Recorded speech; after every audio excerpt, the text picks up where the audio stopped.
ఆనాడు చంద్రబాబు నాయుడు గారిని అరెస్ట్ చేసినప్పుడు ఆస్ట్రేలియాలో ఉన్న ప్రతి సిటీలో తెలుగు వాళ్ళందరూ పెద్ద ఎత్తున బయటకు వచ్చి మీరు మా కుటుంబానికి అండగా నిలబడ్డారు. మీ అందరికీ అదొక చిన్న కార్యక్రమం అనిపించవచ్చు, నాకు కానివ్వండి మా కుటుంబానికి అది కొండంత బలమైంది. నేను ఎంత చెప్పినా తక్కువే.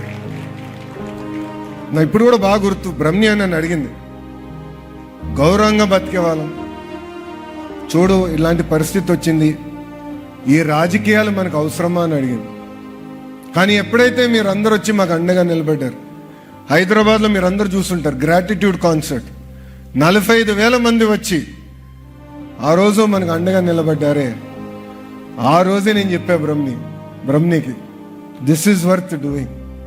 దీనివల్లనే ప్రజలకి మనం సేవ చేయాలి, ప్రజల దగ్గర మెప్పు పొందాలని చెప్పాను.